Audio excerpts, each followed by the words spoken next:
मित्रों नमस्कार।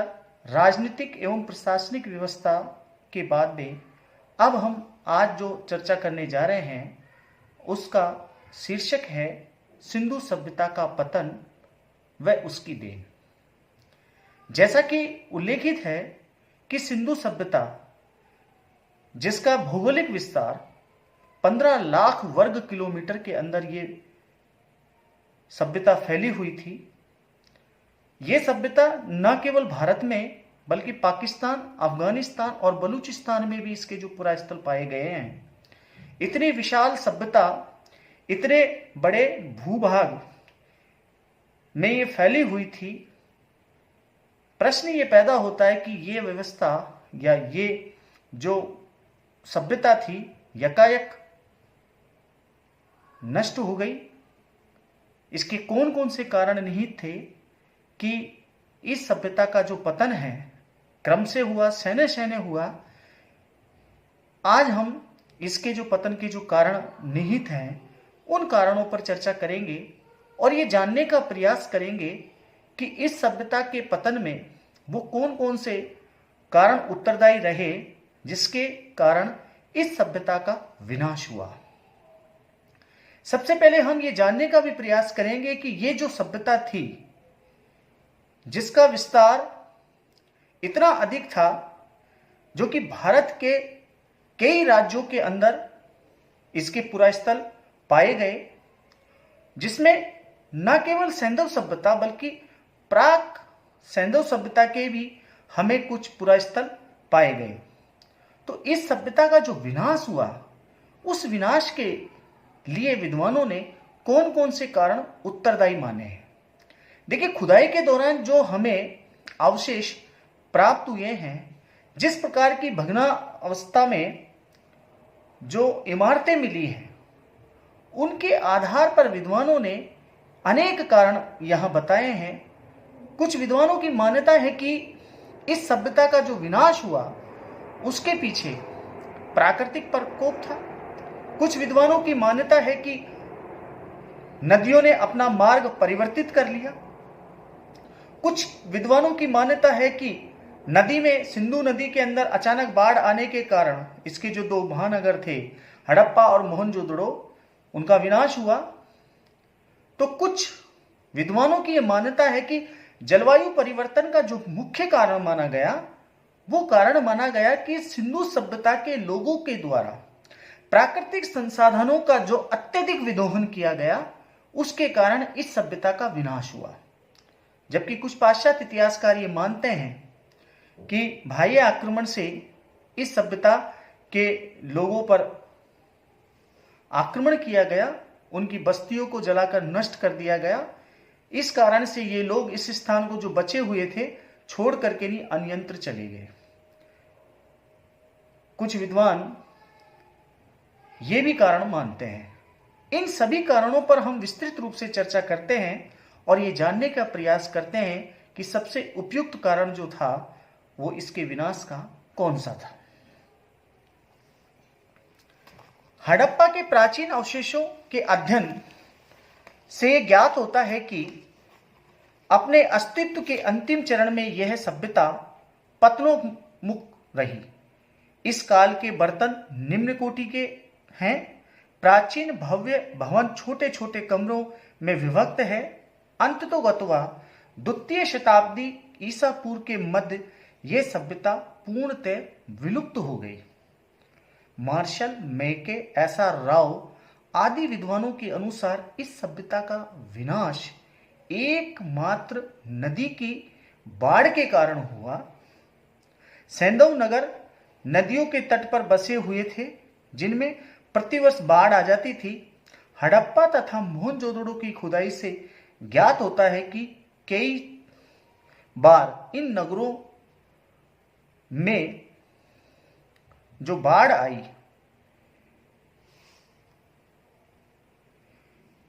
उसके कारण इन नगरों का विनाश हुआ। सैंधव नदी के तट पर बसे हुए ये नगर प्रतिवर्ष बाढ़ आती थी। हड़प्पा मोहनजोदड़ो की खुदाई से ज्ञात होता है कि कई बार इन नगरों का पुनर्निर्माण किया गया। प्रत्येक बार भवनों का निर्माण ऊंचे धरातल पर किया गया था। बाढ़ से प्रतिवर्ष लोगों की काफी क्षति होती थी। वे अपना मूल स्थान छोड़कर अन्यत्र बसने के लिए बाध्य हुए। जॉन मार्शल को मोहनजोदड़ो की खुदाई में विभिन्न स्तरों से बालू की परतें मिली हैं जो बाढ़ के कारण ही जमा हुई थी। इसी प्रकार से मैके ने चनहुदड़ो की खुदाई में बाढ़ के प्रमाण प्राप्त किए हैं।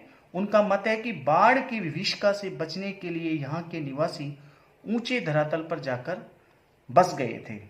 ऐसा राव को लोथल में भीषण बाढ़ आने के संकेत मिलते हैं। उनके समृद्ध बंदरगाह नष्ट हो गए तथा भवन ढह गए। बाढ़ के साथ बहकर लाई गई मिट्टी ने नदी तल को ऊंचा कर दिया होगा, जिससे संकट और अधिक बढ़ गया। यद्यपि इस संभावना से भी इनकार नहीं किया जा सकता कि बाढ़ के कारण सिंधु तट पर बसे हुए कुछ प्रमुख नगर नष्ट हो गए थे। इससे यह बात स्पष्ट नहीं होती कि इस सभ्यता के जो नगर सिंधु अथवा अन्य सहायक नदी के तट पर स्थित नहीं थे, उनका विनाश कैसे हुआ।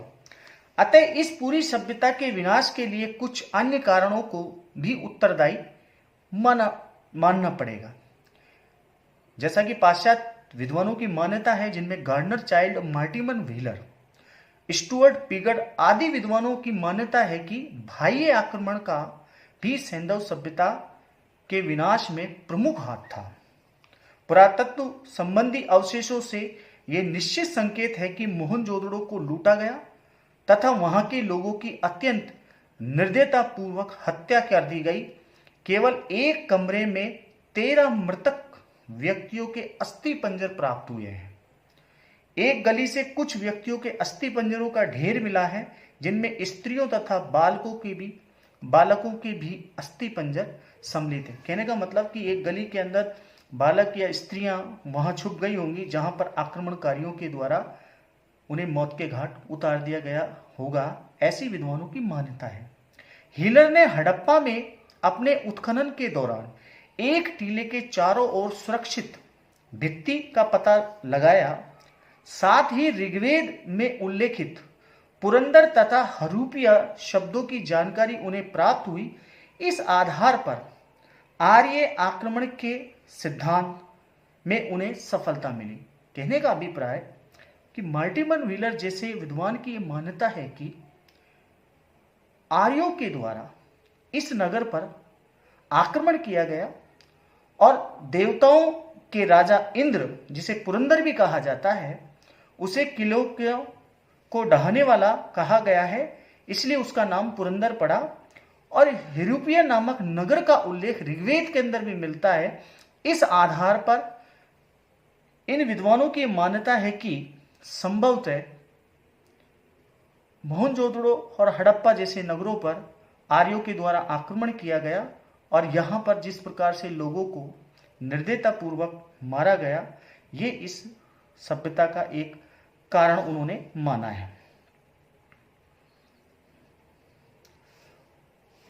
हरूपिया का तादम्य हड़प्पा में स्थापित करते हुए उन्होंने ये निष्कर्ष निकाला कि आर्यों ने ईसा पूर्व 1500 के लगभग अचानक आक्रमण करके सैंधव नगर को ध्वस्त कर दिया, वहां के नागरिकों को मार डाला।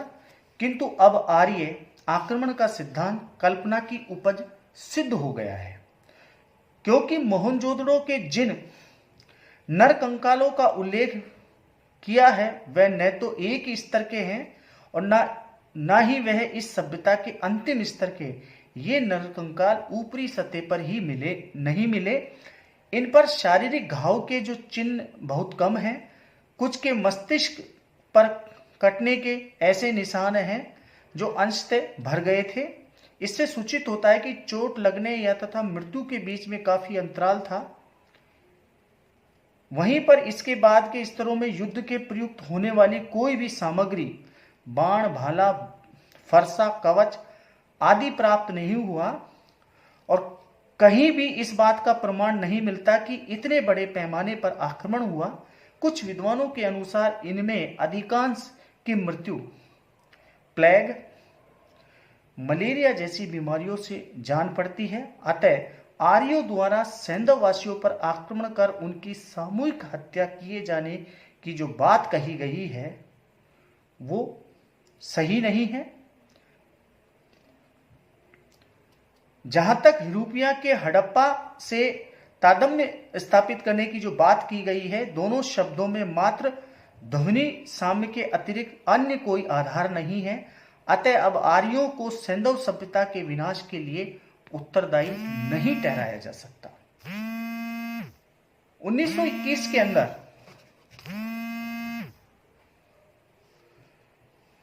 आज तक मोहनजोदड़ो तथा हड़प्पा में ऐसा एक भी साक्ष्य नहीं मिला जिससे यह सिद्ध हो सके कि यह नगर आक्रमणकारियों के द्वारा नष्ट किया गया।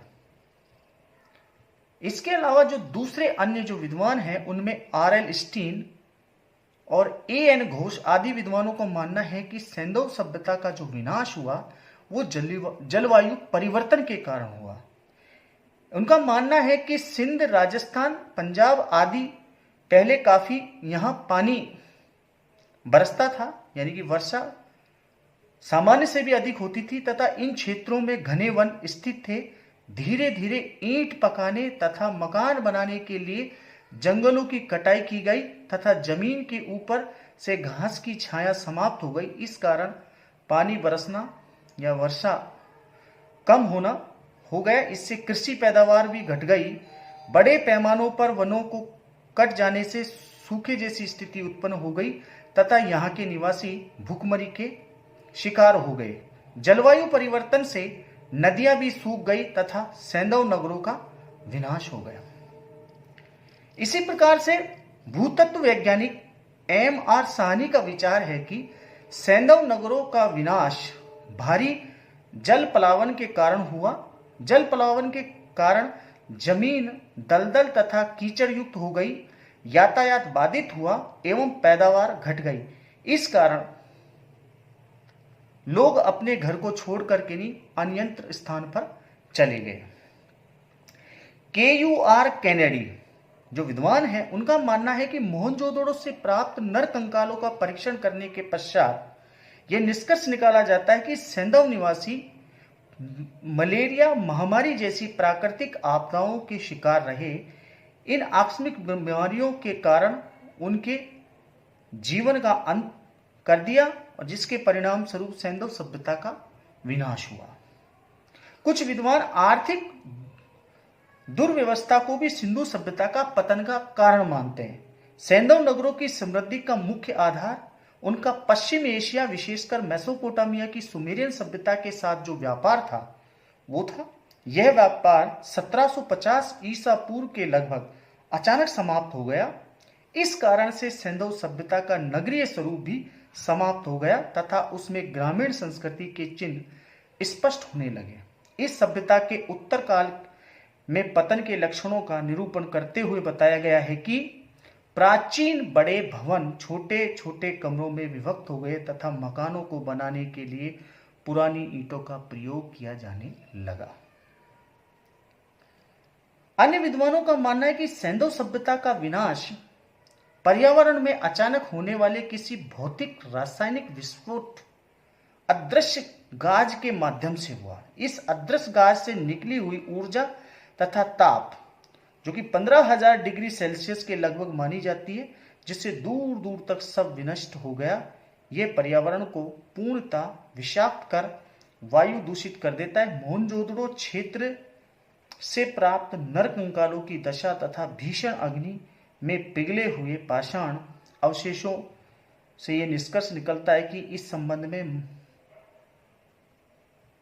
महाभारत में उल्लेखित इसी प्रकार के विस्फोट की ओर संकेत मिलता है जो मोहनजोदड़ो के समीप हुआ। यानी किसी प्रकार का ऐसा कोई विस्फोट भी हुआ, कोई ऐसी आकाशीय घटना हुई, कोई उल्कापिंड गिरा जिसके कारण ये नगर समाप्त हो गया। इसलिए विद्वानों की मान्यता है कि इस सभ्यता का जो विनाश हुआ उस विनाश के लिए हम किसी एक कारण को उत्तरदायी नहीं मानते। इसके लिए हमें जो अनेक कारण जो बताए गए हैं, चाहे नदियों में बाढ़ की बात करें, चाहे महामारी की बात करें, चाहे हम जलवायु परिवर्तन की बात करें, ये सभी कारण इस सभ्यता के विनाश के लिए उत्तरदायी थे। चर्चा हमारी आगे भी जारी रहेगी। धन्यवाद।